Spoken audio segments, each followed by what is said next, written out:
பிரியமானவர்களே, இயேசுவின் நாமத்தில் உங்களை வாழ்த்துகிறேன். நேற்றைக்கு கிறிஸ்துமஸ் பண்டிகை நல்லா கொண்டாடினீங்களா?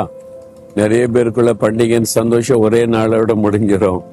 அதெல்லாம் உண்மையான சந்தோஷம். உண்மையா இயேசு கிறிஸ்து கொடுக்கிற சந்தோஷம் என்பது தினந்தோறும் ஒரு பண்டிகையின் சந்தோஷம் இருக்கும். அதனால எனக்கு கிறிஸ்துமஸ் பண்டிகை டிசம்பர் 25 வித்தியாசமே தெரியாது. எல்லா நாளும் பண்டிகையின் சந்தோஷம்தான். இயேசு நம்ம கூட இருந்தா அந்த சந்தோஷம் இருக்கும். இல்லாட்டா வருஷத்துல ஒன்பது அந்த பண்டிகை கொண்டாடிட்டு அதன் பிறகு சோகத்துல மூழ்கி போயிடுவாங்க. அப்படி நீங்க இருக்க கூடாது. இயேசு உங்களுடைய உள்ளத்துல பிறந்துட்டா தினந்தோறும் அந்த சந்தோஷம்தான்.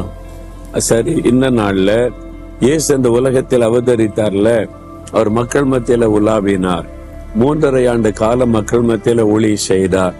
அப்போ ஜனங்கள் ஒரு காரியத்தை சொல்றாங்க. மத்தேயு 4:15 இருளில் இருக்கிற ஜனங்கள் பெரிய வெளிச்சத்தை கண்டார்கள். அப்போ இயேசு ஒரு வெளிச்சமாய் அவர் மத்தியிலே உலாவினார். இருளில இருக்கிற மக்களுக்கு ஒரு வெளிச்சம் வந்துட்டா இவ்வளவு சந்தோஷம் இருக்குல்ல. ஒரு இருட்டுல கிடக்குறாங்க, வெளிச்சமே தெரியல, என்ன பண்றதுன்னு தடுமாறுறாங்க. அப்போ ஒரு வெளிச்சம் வந்துட்டா ஒரு பெரிய மகிழ்ச்சி வந்துடும், வழி பறந்துரும். ஓகே, அதே மாதிரிதான் இயேசு இந்த உலகத்துல வர்றதுக்கு முன்னால மக்களுக்குள்ள இருள், பாவ இருள், சாப இருள், பிசாசாகிய இருள், வியாதியாகிய இருள் தடுமாறி கொண்டிருந்தாங்க. ஒரு நிம்மதி இல்லை, சமாதானம் இல்லை. தேவாலயம் இருந்தது, அங்க ஊழியர்கள் இருந்தாங்க.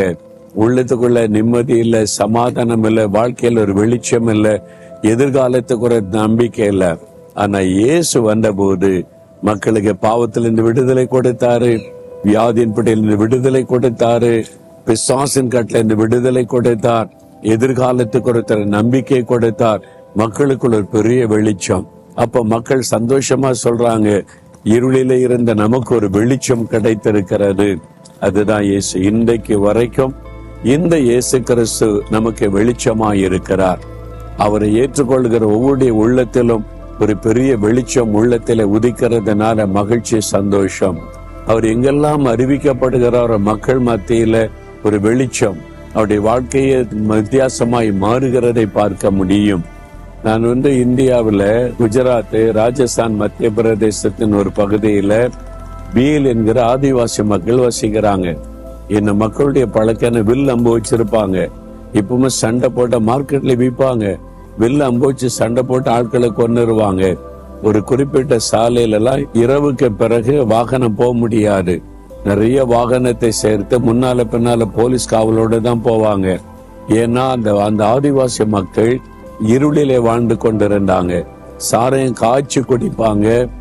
சமையல் பண்ணும்போது கல்யாண விருந்துல சாராயத்தை வச்சுதான் சமையலுக்கு விருந்து செய்வாங்க. அந்த மாதிரி பழக்கம் உள்ளவர்கள் 500 ரூபாய் கொடுத்தா ஒரு ஆளை கொன்னுருவாங்க. ஒரு பெண்ணை கடத்திட்டு வான்னு 500 ரூபாய் கொடுத்த கடத்திட்டு வந்துருவாங்க. அவங்க பக்கத்துல போய் போலீஸ் பயப்படும். நான் கண்ணால் நேர்ல பார்த்தேன். ஒரு பஸ்ல திடீர்னு நாங்க ஒரு ஜீப்ல தான் போய் கொண்டு இருந்தோம். மெயின் ரோட்ல பஸ்ஸை நிறுத்திட்டாங்க. நான் பாக்குற சத்தம் போடுறாங்க மக்கள். என்னன்னு பார்த்தா ஒரு ஆள் ஏறி அந்த டிரைவர் கழுத்துல அருவாள் வச்சிருக்கிறான். அந்த பஸ்ஸை சுத்தி 3-4 பேர் வில்லோட அந்த அம்போட நிக்கிறாங்க. எல்லாம் பயந்து நடுங்குறாங்க. அந்த பஸ்ஸுக்குள்ள ஒரு போலீஸ்காரர் இருந்தார். அவர் இறங்கி தூரமா போய் நின்றுட்டார். ஒண்ணும் பண்ண முடியாது.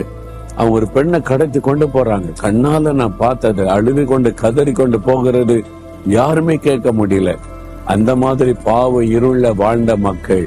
ஆனா அவங்களுக்கு இப்ப சுவிசேஷம் அறிவிக்கப்பட்டு நான் தொடர்ந்து அவங்க மத்தியில போயிருக்கிற இன்றைக்கு அந்த மாதிரி கொலை கொள்ளை செய்யக்கூடிய கொள்ளையாளர்கள் எல்லாம் மனம் திரும்பி அவருடைய வாழ்க்கை மாற்றப்பட்டு இருக்கிறது. இப்ப அவனுடைய வாழ்க்கை முறை மாறி இருக்கிறது. சாரையை காய்ப்பது நின்று விட்டது, திருடுவது நின்று விட்டது. ஒழுங்கு அவங்க வயல்வெளியில வேலை செய்து சம்பாதிக்கிறாங்க. வாழ்க்கையே மாறிவிட்டது. அதான் இருளில் இருந்த மக்கள் ஒரு வெளிச்சத்துக்குள்ள வந்துட்டாங்க. அதான் இயேசு. இந்த இயேசுவை அறிவிக்கிறதுக்கு தான் நாங்க பிரயாசப்படுகிறோம். இருளில் இருக்கிற மக்களுக்கு ஒரு வெளிச்சம் வரட்டும், அவனுடைய வாழ்க்கை ஜொலிக்கட்டும் என்று சொல்லி. உங்க வாழ்க்கையில இந்த வெளிச்சம் வந்திருக்குதா? இயேசுவாகிய வெளிச்சத்தை ஏற்றுக்கொண்டு இருக்கிறீங்களா? வெளிச்சம் வந்துட்டா இருள் தன்னால போயிடும். பாவ இருள் போயிடும். சாராயம், மதுபானம், புகைப்பிடிக்கிறது, லஞ்சம் வாங்குவது, விபச்சாரம், வேசித்த நசத்தை தன்னால போயிடும். உங்களுடைய வாழ்க்கை வெளிச்சமா மாறி சந்தோஷம் உண்டாகும். அவரை ஏற்றுக்கொண்டிருக்கீங்களா? இல்லைன்னா இயேசுவே என் வாழ்க்கையில வெளிச்சமா வாங்கன்னு கேட்கறீங்களா? ஒரு நிமிடம் ஜெபம் பண்ணுங்க. இயேசுவே, நீங்க உலகத்துக்கு வெளிச்சமா வந்தீங்க, என் வாழ்க்கையில ஒரு வெளிச்சத்தை கொண்டு வாங்க. பாவ இருள் விலகட்டும், சாப இருள் விலகட்டும், இந்த பிசாசின் இருள் விலகட்டும், என் வாழ்க்கையில வெளிச்சமா வாங்க. இயேசுவின் நாமத்தில் ஆமேன், ஆமேன்.